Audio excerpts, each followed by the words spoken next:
Hello and welcome to episode 58 of Prose. This week, experience the horror of going back where you came from. Join the den of battle in the newest installment of Jack Lee's Ants of Fire, The Legend of Telo, and think on what it means to be a father. As we all experienced together with last week's episode, this episode is all in one piece. I'm experimenting with this long format at the behest of several of you listeners and, believe it or not, a potential advertiser or two. Let me know what you think about this instead of my usual format, which was invented because of listener requests as well. You can do this by chatting with me through social media or emailing the show directly at prosepodcast@gmail.com. Before I go, let me remind all of you that if you've not yet followed the show on social media, please do so on any and all platforms under the name @ProsePodcast. The best way to really help the show, though, is leaving a rating and review on iTunes, now dubbed Apple Podcasts, or on any podcast service. Ratings and reviews are what help others find our podcasting family and these tales. For easiest access to the show, subscribe using Apple Podcasts, Google Play, Stitcher, Spotify, or whatever podcast catcher is your favorite. Thanks for listening. Let's get to those tales, shall we? This week, we have You Can Never Leave Where You Came From by Elizabeth Peterson, Jack Lee's novel Ants of Fire, The Legend of Telo, parts 25 and 26, Battle and the King, and 2 poems for Father's Day, I Close My Eyes, by me, and Those Winter Sundays, by Robert Hayden. Enjoy.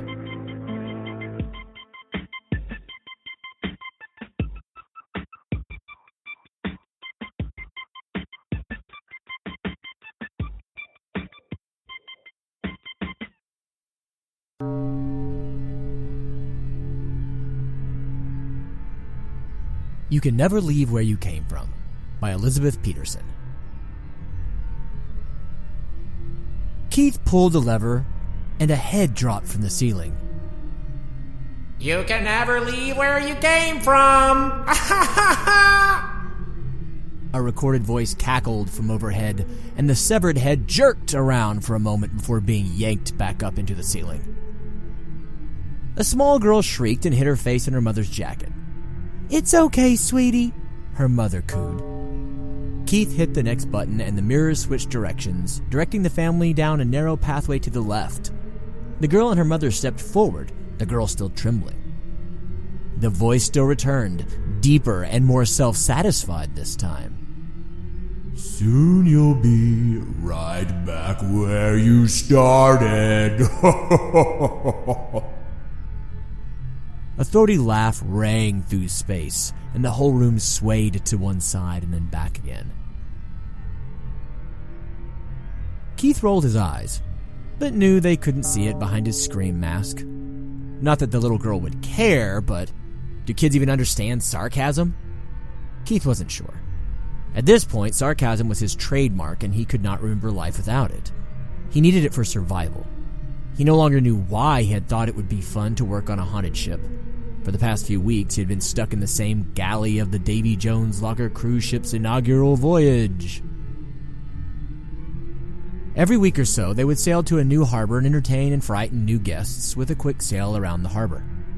The cruises started out nicely enough, but the eerie, haunted house-esque tricks came out when the ship started to malfunction. Even Keith could appreciate that his company had mastered the art of the shipwreck. Every liner in Davy Jones's fleet was equipped with technology that allowed the ship to virtually crash and give the illusion of sinking, even when it was just circling around the harbor. 6 hours and 35 minutes. That's how long Keith had been there today. They had already been around the harbor 5 times. Keith scrunched up his shoulders and tried to stretch out, to no avail. His oversized mask and the tight quarters of the ship prevented him from fully extending his arms unless he wanted to get tangled in fake cobwebs. The next group rounded the corner. Keith pulled the lever and the plastic head bounced down from the ceiling once more. The woman may have been unamused, but Keith couldn't be positive. He could hardly read her expression between the dark eyes of his mask and her heavy makeup. The gentleman she was with had equally thick eyeliner, and Keith realized that their makeup completely ruined his ability to gauge their reaction to this station on the ship. You can never leave where you came from.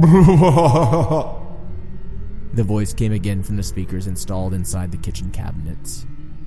Yeah, right. Give me a break. The woman yawned. She popped her gum and Keith winced. He had never before experienced indifference to his exhibit.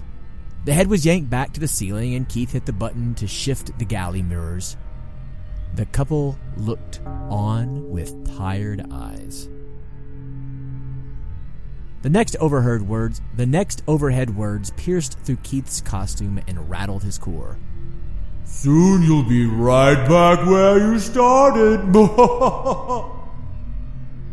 The woman chewed her gum aggressively. Thank God, she quipped and started down the mirror pathway. I can't wait to be done with this godforsaken ride. The fellow with her let out a low whistle and followed behind. Keith had been here almost a month now, and his temper was thinly veiled.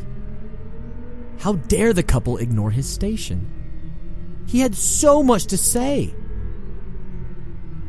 Keith paused. Did he have so much to say? Did he have anything to say? Oh, God. He had been here for so long, he was incapable of original thought. Or were any thoughts truly original? 6 hours, 36 minutes, and 12 seconds. Maybe some fresh air. Maybe going up on deck would be good for him. They didn't need him here, right? Right. The people could make it through the ship without his guidance. He tore off his mask and breathed in the musty air. God, it felt good to breathe without the mask. Keith didn't care how much dust he was inhaling, or that the approaching band of small children was staring. He was just thankful to be free. But he wasn't free. Not yet. He was still in the bowels of the ship and had a maze of obstacles to get through to reach the top. He could go through the shortcut to get off the ship that was usually reserved for the workers, but the oncoming children blocked his path. He had a vision of himself leaping forward, showing off an improvised acrobatics routine as he parkoured through the galley and over the children to the staircase. But he realized that his vision was unrealistic. There were so many of them. Keith was not stable enough for any interaction with those children right now. He could hardly handle children on a good day. Instead, Keith slammed down the button that shifted the galley mirrors. He charged down the hallway, still savoring the fresh air instead of the synthetic smell of breathing through the plastic mask. He pushed past the eyeliner couple, and the man grunted in surprise as Keith passed. The woman looked on approvingly, satisfied with the turn this ghost tour had just taken. Keith dodged a skeleton dangling between the walls and slammed down the trunk of the haunted house treasure chest to open the next passage. The treasure chest closed with a thud and Sam shrieked, startled out of a daydream. Sam, the treasure chest worker dressed up as Blackbeard's ghost, reflexively held up her telescope to block Keith's path. Dude, what is your problem? She grunted at him. Sorry, gotta keep going. Keith barely looked at Sam as he continued under the telescope and out the newly opened passage. He ran past the scared little girl and her mother, and the mother moved immediately to put herself between Keith and her child. Keith wondered what his own mother would think of him here on this cruise ship. He had left home after college to pursue a career in library science, but as soon as he left school, he quickly learned that libraries were a dying art. He hadn't been in touch with his mother in years because of her disapproval of libraries. She told him that he would never succeed as a librarian and that he was not welcome home until he decided to become something worthwhile, like a lawyer or an astrophysicist. As far as she knew, Keith was a successful patron service associate at the front desk of the Library of Congress, and Keith could say, "See, Mom, proved you wrong." But Keith couldn't say that. He was still here, still on this ill-fated cruise ship. He needed to get away and to do something significant. He couldn't handle indifference or disapproval.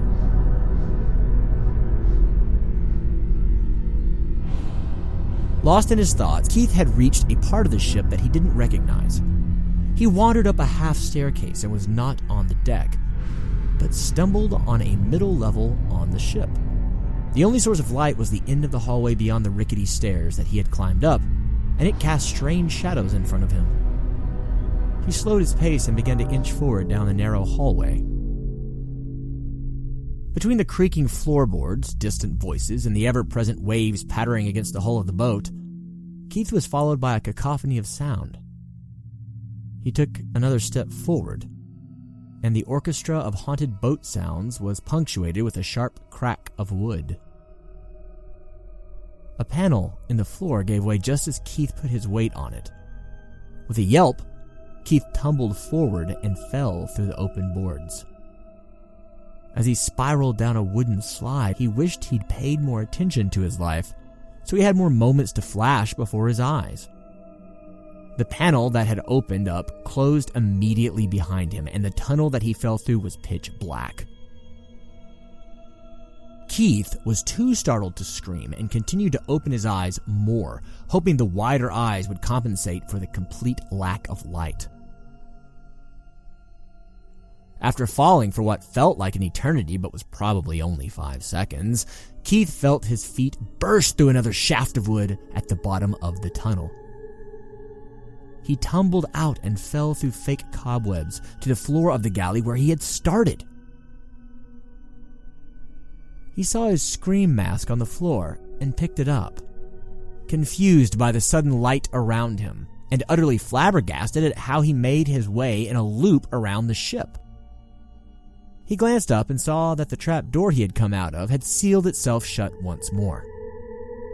He got to his feet, and his elbow hit the lever as he stood up. He jumped as the severed head fell from the ceiling and spun on its string around to face him. The voice began. Was it the same, or was it deeper this time? Keith thought he heard a trace of cruel laughter and the pauses in the familiar words. You can never leave where you come from. Soon, you'll end up right back where you started.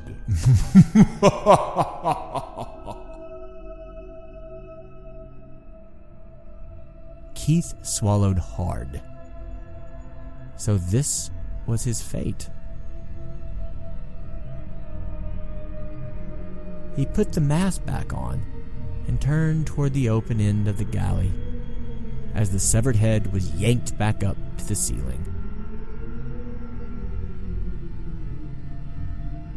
He could hear a new family rounding the corner to the galley, and he prepared himself to pull the lever once more.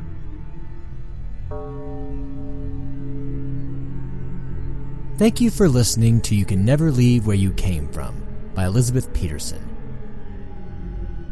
Miss Peterson, as many of you know, has appeared on the show as a voice actor a couple times now. Miss Peterson is an educator, mathematician, and playwright who can be found between New England, Scotland, and Canada. She likes logic and words, and her favorite words are syzygy, eleemosynary, and logodedale. You can read her theater reviews and thoughts on the world at her website, mathematicalmedievalist.wordpress.com. All noises and musical tracks in the background of this story are from freesound.org. The sounds and musical tracks are being used under CC 0 1.0 Universal Public Domain Dedication licenses. Next up this week, we have our next installment of Ants of Fire, The Legend of Telo by Jack Lee. This is going to be parts 25 and 26, believe it or not, titled Attack and the King. So as always, I'm going to beg all of you, to go back and get caught up on this wonderful, wonderful novel we've all been experiencing together. See you over there.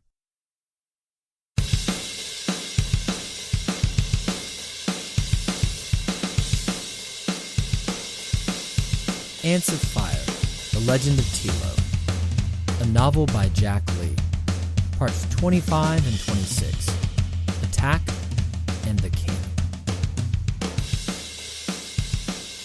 The attendant sprinted around the group, pushing the workers into fighting ranks as best she could. Telo hid behind the front lines.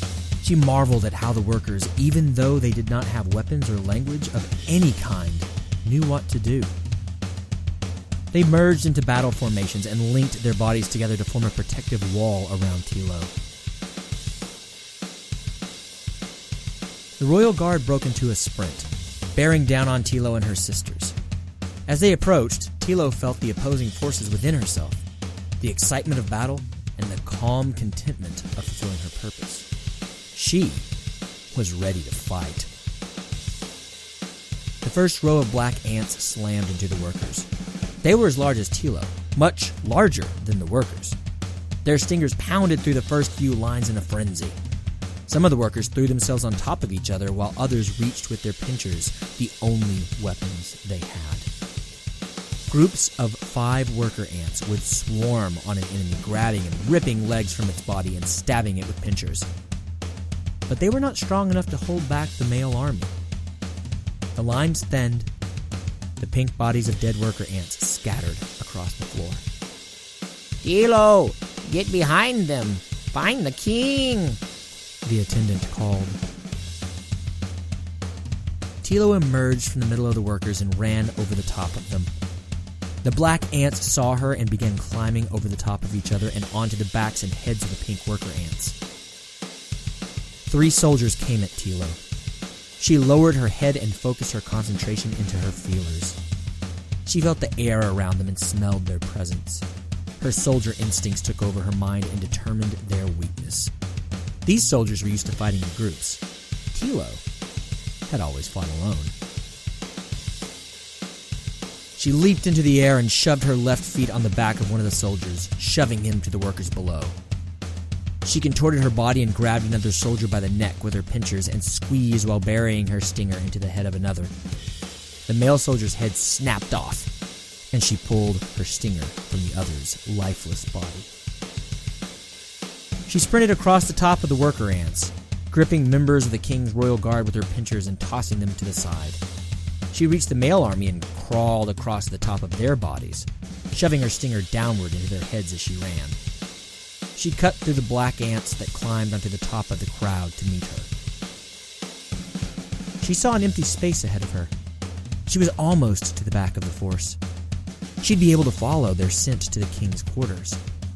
She would just have to outrun any soldiers that were chasing her and find a place to hide where she could regroup and plan her next move. She reached the end of the mass and prepared herself to leap onto the bare floor when she felt a soldier clamp onto her back leg. The black ants scattered from beneath her as she crashed to the floor. They swarmed her body, grabbing her legs and head. Telo looked ahead as the open space she was reaching for began to disappear as her view was crowded by the bodies of black ants. She just had to make a few more steps to reach open ground where she would have a chance to get away. She raised her body from the floor and shook the black ants from her limbs. She sliced through the air with her pinchers and jabbed at any moving targets with her stinger, directing it into as many bodies as she could. The ants leapt onto her again and again, in greater and greater numbers still. She struggled to shake off the swarm. Her eye found a small patch of open space again. She inched herself forward until she noticed a shadow towering over the pile of male bodies, holding her down. She focused her eyes forward to see if it was a roach, a coward letting the male ants do all the battle for him. She heard the familiar sounds of her language being spoken. Now. A drone stepped forward into Telo's view. She knew right away that it was the drone that had betrayed her colony and helped the roaches enslave her mother. Who do we have here? Telo felt a sudden blow to the back of her head. Her eyes went dark, and she was launched into sleep.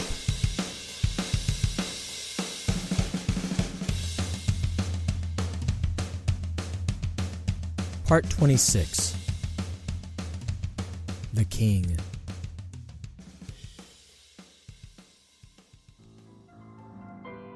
The first thing Telo saw when she regained consciousness was the king's foot. It was black, like the feet of his royal guard, but much larger, like it was overinflated with age. As her vision moved from cloudy to clear, she saw his full form. He was much larger than Telo. His antennae were long, extending from his head, almost reaching the floor in front of him.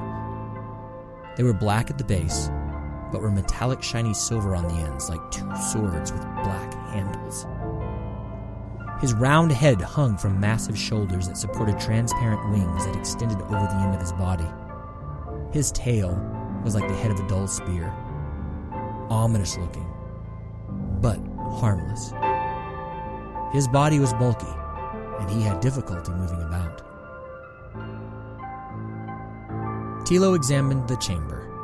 There was a large mound with a flat surface at the edge and tunnels in all directions. She tried to lift her body from the floor and realized she was still being held down by several male soldier ants. Awake? The drone said. What nest are you from? Telo glared into the drone's eyes. Her head swam from the earlier blow. She wondered what happened to all of the worker ants from the battle. She wondered if the attendant was still alive. Because it confuses me why the workers would provide cover for you, sacrificing themselves while you climb on their backs and attack my guards. The drone lowered its head. Why did they help you?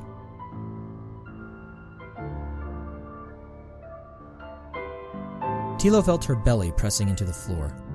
She realized it was dirt. It was not the soft, dark soil that she grew up running on outside, but it was not the hard, cold surface that made up the area where the ants were working. Her eyes darted around the room at the tunnels, wondering which one would be the best escape route should she be able to get free. Your fighting was impressive.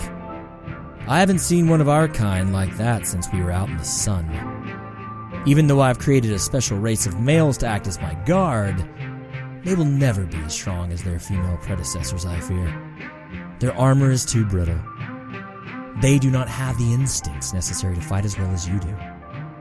They are not what nature intended, crooned the king. Fighting is not their purpose. Ah, you do speak. I was beginning to think you were a feral creature, void of any kind of colony education. I was educated, and I won't talk to your lackeys.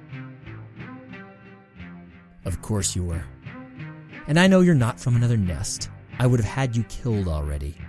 We can't abide intruders, especially those who would seek to ruin a good thing.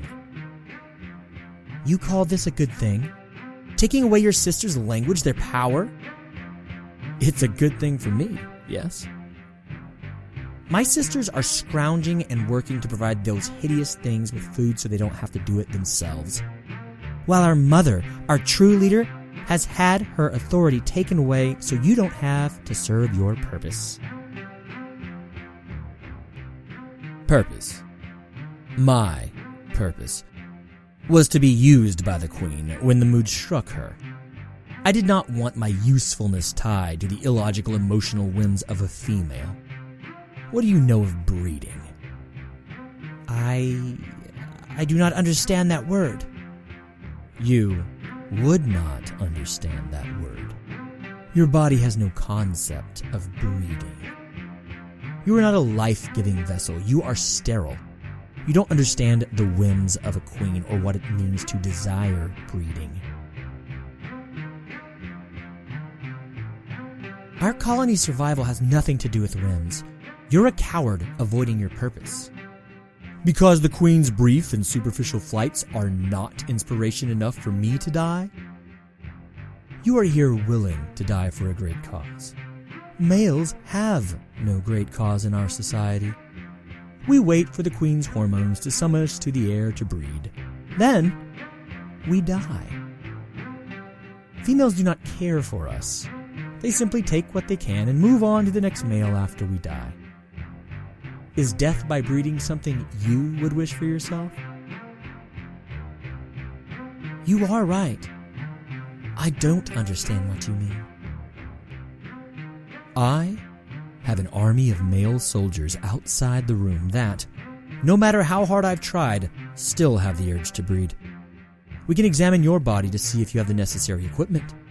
Maybe you'll survive the process. Maybe you won't. But at least you'll know what it feels like to mate and die. Destroying the lives of others so that you don't have to die yourself? That certainly doesn't sound very royal. I can tell you that you were raised by a mouthy nurse. That must be where your demeanor comes from. Telo threw her body up with all the force she had in her legs, scattering the male soldiers around the room. She ran over to the closest male and stabbed him in the head with her stinger. She turned her head to see two other soldiers diving towards her. She grabbed one out of the air and crushed the soldier's face with her pincers, and knocked the other one to the side of the room with her head. The small group cowered to the opposite end of the room away from Telo. She turned to face the king. How do you know my nurse? Aren't you one of the 6? How do you know about the 6? The drone-turned king tilted his head to the side. He began backing toward the large mound in the room, a look of satisfaction on his face. How do you know about them? Telo insisted. The king expanded his wings as if he were about to take to the air. We're about to see how you would fare in fight, Telo said. Just you and me. No royal guard and no roaches coming to save you. It's your turn to feel alone. A voice rang out from the top of the mound. It was similar to Telo's. It was an ant voice, a female voice. Alone? Telo looked to the top of the mound to see another large female ant just like herself. His Highness is not alone.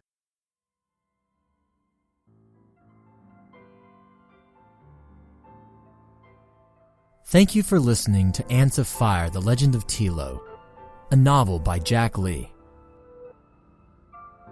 Our guest novelist, Jack Lee, is from the American South. He enjoys clean water, fresh air, and tall trees. He writes when time and sanity allow. All noises and musical tracks in the background of the story are from freesound.org. The sounds and musical tracks are all being used under CC 1.0 Universal Public Domain Dedication licenses. Next up, we have a special treat for today, Father's Day. 2 poems that celebrate fathers and father figures. Please stick around for that special little tip of the hat to our fathers out there.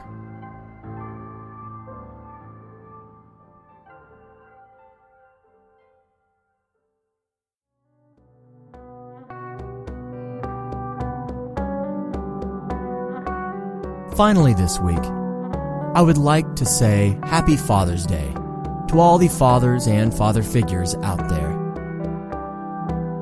We have 2 poems today, one an original by me and the other a very nice one to say thank you, Dad, or Daddy figure. First up is an original poem by me called I Closed My Eyes.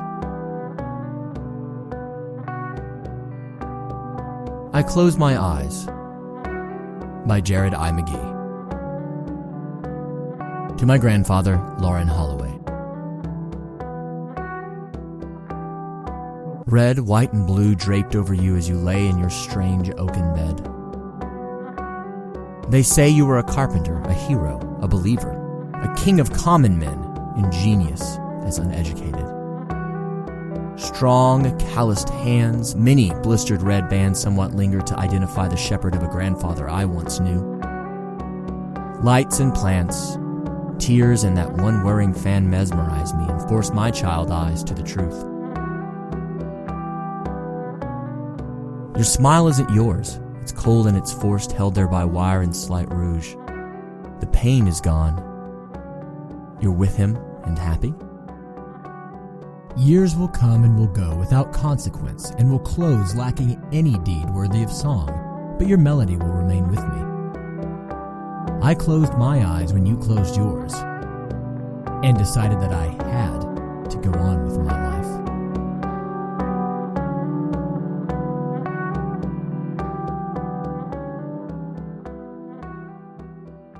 And next, to celebrate the fathers out there, Those Winter Sundays by Robert Hayden.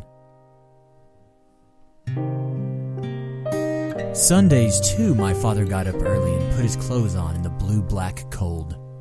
Then with cracked hands that ached from labor in the weekday weather made banked fires blaze. No one ever thanked him. I'd wake and hear the cold splintering, breaking. When the rooms were warm, he'd call, and slowly I would rise and dress, fearing the chronic angers of that house, speaking indifferently to him, who had driven out the cold and polished my good shoes as well. What did I know? What did I know of love's austere and lonely offices?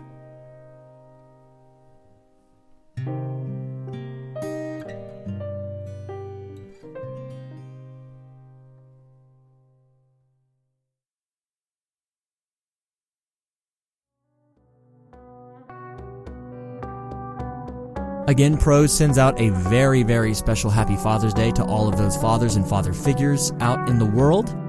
I certainly hope that you've had a wonderful day and will continue to have a wonderful day, and that you have enjoyed the episode.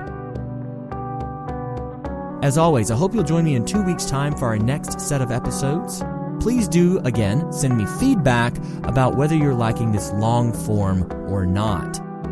And lastly, but never leastly, I truly hope that you will take in your world and enjoy it, because you should indeed embrace this life, as it is always stranger than fiction.